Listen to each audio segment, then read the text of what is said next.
ひろきさんの介護問題提案のツイート拝見した。詳しく説明してほしいなと思う。イメージがあまりメディアで取り上げない、どうすることもできない介護問題について取り上げることはとてもいいことだと思う。取り上げていただきありがとうございました。誰もが着用するかもしれない。絶対に人が介護という問題についてどうしても暗くなってしまう話題、国民が知らんかもしれないの一緒に世の状態以上。介護業界では倒産が相次いでいる。低賃金で介護士なんという時代、介護士の待遇を上げるために崩壊するのが一番では、介護離職で日本全体が大きな経済損失や介護殺人なので社会が立ち行かなくなり、介護士だけの問題じゃなく国民全体の問題だと思わないと、転職とか介護は自己責任とかずっと割り続ける。介護は崩壊し、せずに頼らず家庭内自宅でみんな自己責任に変えていくしかない未来になってこないでしょうか。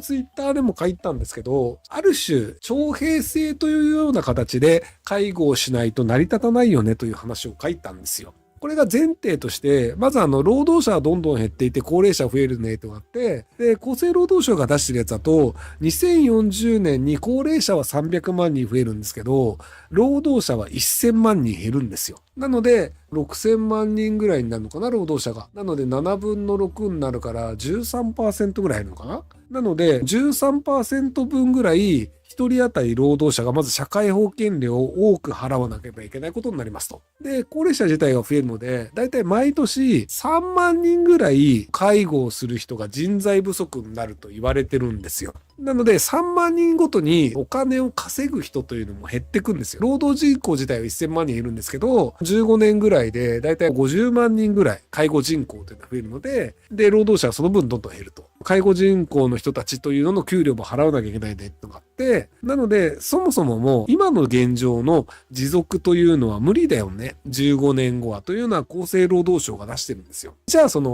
徴兵制みたいな形で30歳以下の人は半年間介護の仕事をしてくださいというシステムはどうですかっていうのを書いたんだけど、これで介護の現場の人たちとかも半年しかいないようなやつの教育をするのがむしろ手間になるから、そういう人たちはいない方がいいとか言うのですが、そもそも半年以前の問題で介護で働く人がどんどんいなくなります。で、これは人手不足が起こると1000万人労働者が減るというので、人手不足が何が起こるかっていうと、若い人たちって就職が楽になるんですよ。今の若い人たちって就職の競争率って下がっていて、割と希望の企業に行きやすくなってるんですよ。ってなると、給料も低くて、肉体労働で他人の運を触らなきゃいけない介護の仕事をする若い人というのは、まずなろうとしませんと。なので若い人が介護の仕事を選ぶというのはより少なくなります。で、それなりにいい会社でいい仕事をしていると30代とかになって介護にこれから行こうとなることはまずありません。30代までバイトでしたとか契約社員でしたとか、氷河期時代、僕ら今のね40代後半とか50歳ぐらいの人とかでずっとバイトとかをしてたから定職に就きたいから介護に行くっていう人はまだいるんですよ。でも今20代で最初から介護っていう人は理学療法士とかの資格を持ってる人は別にして、そうじゃなくてそれなりに勉強もできてそれなりに大学も出てる人が介護に行くはまずないんですよ。なので介護人材不足というのは厚生労働省の予想以上に少なくなります。若い人がならなくて高齢者の介護の人はいるけど若い人が全然いないよねってなって、高齢者だけで回せなくなる状況というのが時間の問題で来ると思うので、そうすると短期間でも若い人にやってもらえるような環境で介護という状況を社会のインフラとして作らなければいけないよねっていう話なんですよ。海外の人をひたすら入れるっていうパターンもあるんですけど、残念ながら日本は円安になっていて、海外でもまともな人はどんどん来なくなってくるんですよ。介護だけやらせて技術をつけたから元の国に戻ってくださいって言っても別にその人給料上がるわけじゃないので、そういう仕事をしたがる外国人の人というのもどんどん減っていくと思うんですよね。日本は円安にどんどんなってるので、今タイだったら別に日本に来るよりタイで働いた方が初任給高かったりするんですよ。日本人でもね。大卒初任給30万円ぐらいなんで、日本人がタイで働くことをすると日本人よりもいい給料もらえちゃうっていうのがあって、介護の人材がそもそも足りなくなりますよね。なので、もう強制的に入れるしかないよねという状態なんですよ。で、徴兵制って何かっていうと、兵隊やりたいやつなんていないんですよ。基本的には。一部いますけど。なので、基本的には兵隊というのはやりたくないですと。でも、社会にとって必要だから、仕方なく若い人たちに兵役というのを強制しますというので、軍隊の徴兵制というのは成立してるんですよ。で、介護もやりたい人いないけど、社会では必要じゃないですか。すげえ優秀なエンジニアの人で40代でじゃあ年収2000万ですと。でもお母さんが倒れてしまいました。お母さんの世話をしなければいけないのでプログラムの仕事ができません。で、貯金はあるからもう働かないでじゃあお母さんの世話をしますって言ったら、毎年2000万円の富を作れるプログラマーが働かないでお母さんの世話をするっていう、毎年2000万円日本には損失になるわけですよ。で、その人給料2000万だけど、価値としては4000万とか5000万円分の価値を作るわけで、で、その作った価値が会社が売って、で、その会社の商品は他のところでまた新しい価値が生まれるわけで、能力のある人というのはちゃんと働いて税金を稼ぐというのをやってもらった方がいいんですよ。そのために、そこまで能力がない人は、じゃあ介護をやってくださいねっていう形にした方が、結果として日本は先進国として利益率が高いまま維持できる可能性があるんですよ。ただ、介護人材というのも少なくなるので、ロボット化するとか、マニュアル化するとかで、要はやる気のある若者でも回せるような状況にしていかなきゃいけないんですよ。地方で一人暮らししているところに在宅介護ですっていう形で、じゃあ1件やって1時間お手伝いして、で、次の行くのにもまた30分かかって、また1時間やってみたいな、1日3、4件しか回りませんみたいになっちゃうんですよね、現状は。でもそうではなくて、介護をしてほしいなら集合住宅に入ってください。で、個人の家でお金を払って訪問介護であれば別にご自由にどうぞ。集合住宅的なところであれば、それはじゃあマニュアル化して、お風呂というのもほぼ自動化して機械化できるようにしていて、人がある程度手伝えばできるようにしますよとか、トイレも基本自動化してウォシュレットにしますよとか、ベッドの移動とかもちゃんとベッドの吊り上げ用の機械がついてるような家にして、そこはこうマニュアル化していて、他の人が補助すれば上がるようにするみたいな形で、熟練の人がいなかったとしても介護ができるよねっていう形に本質的にはしなきゃいけないと思う。そもそも外国人だったら日本語もわかんないような人がいるわけだからさ。っていうのでいくと、体力はあるけどスキルはありませんという人が回せるような状況というのにでもしない限りは、介護というインフラが維持できないんですよ。スキルのある人じゃないと介護が回せませんってなると、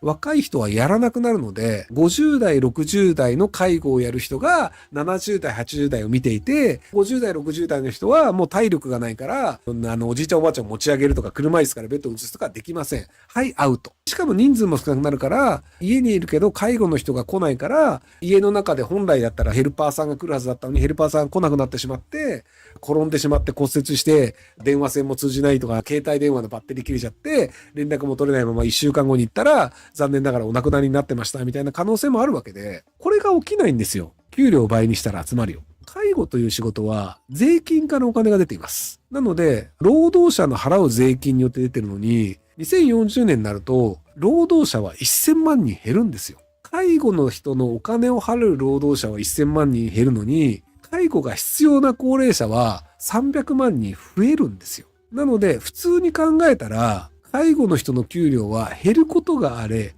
増えることはないんですよ。仮に増えるんだったら、超増税。なので、超増税をして、介護の人の給料を増やして、優秀な人、例えばじゃあ介護の人が年収1000万円ですって言ったら、多分プログラムを書くよりも介護がいいですっていう人は増えるんですよ。プログラムをして、じゃあそこで外貨を稼いで税金を払うっていう人より、介護で1000万円もらえますっていう優秀な人がそっちに行ってしまって、結果として優秀な人の能力というのが、お金を稼いで税金を払うのではなく、介護というところにぐるぐる吸い込まれてしまうっていう状態になってしまうので、なので、若い人が強制的に介護という産業に関わるという構造を作るというのをやらないでよいっていう、例えば強制的にやらないんだとしたら、若い人が介護の業界に僕は関わることはないと思うんですよ。若い人が関わらなくてもいいのであるっていう結論を出すのであれば、まあいいんですよ。でも若い人が関わらないと、現状の介護システムというのは維持できないですよね。で、お金があればいいけど、お金ないですよね。じゃあ、ある種強制にするしかないですよね。じゃあ、ある種強制で若い人を介護につけるには、こういうやり方なんじゃないですかっていうのを書いたんですよ。なので、あれを合理的に論理的に否定できる範囲があるんだったら知りたいんですけど、で、職業選択の自由があるから憲法違反じゃないかっていうのがあるんですけど、じゃあなんで僕がお金持ちの人は500万円払えば介護の仕事をしなくていいという一文を入れたかということになるんですよ。税金500万円です。で、30歳の間に介護施設に500万円を払うという税が作られます。この税を払いたくないのであれば、介護事業で半年間働くと税を払わなくてよくなります。なので、職業選択の自由を奪ったわけではなく、500万円の税金を払わない形の選択肢を提供したんですよ。税の徴収っていうのはいくらでもやっていいんですよ。だからね、職業選択の自由の憲法って、税金を取っていいという法律がある限り、実質的にいくらでも制限可能なんですよ。例えばじゃあ税金1億円です。それが払えないんだったら、この仕事をしてくださいっていうのは可能なんですよ。だって税金払わない人を刑務所に入れていいっていうルールなんだもん。なので、職業選択の自由っていうのは、実はそういう形で回避可能だったりするっていう話です。適当に働いた場合はクビになったりして、半年の義務が果たせないので、なので30歳までの間に半年の義務を果たせないと500万円の借金を負うことになります。実際どんな人でもそういう状況になったらそれなりにちゃんとやるんですよ。介護の仕事って言っても現場の命がかかるような仕事だけじゃなくて掃除とか洗濯もあるんですよ。共同住宅みたいなところでシーツをひたすら洗って屋上に行ってこうかけるみたいな仕事でこれ毎日やってくださいねとか洗い物をするだったり料理をするだったりいくらでもあるので未経験の人が入るとそれで要介護者に何らかの危険があるとかっていうのは別にそうでもなくて、いろんな仕事があるので、ベッドメイクでもいいしね。っていう感じだったりするので、ある程度共同で住むような施設というのと、若者が働くっていうのをセットにしない。もう無理っていう人は500万円税金払っていただければ、500万払ってくれれば、その分介護で働く人の給料になるので、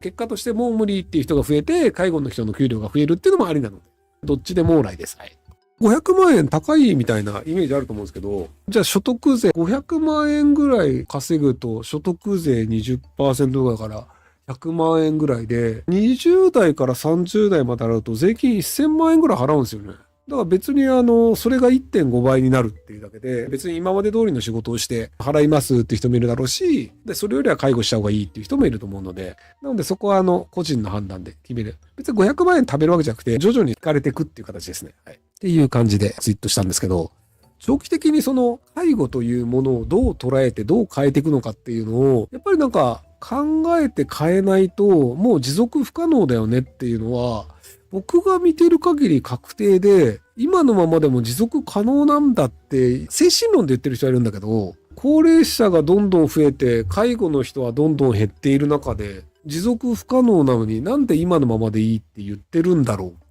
今のままでいいって言ってる人は、どうやって今のままを継続する気なのですかっていうのを僕は答えを聞きたいです。はい。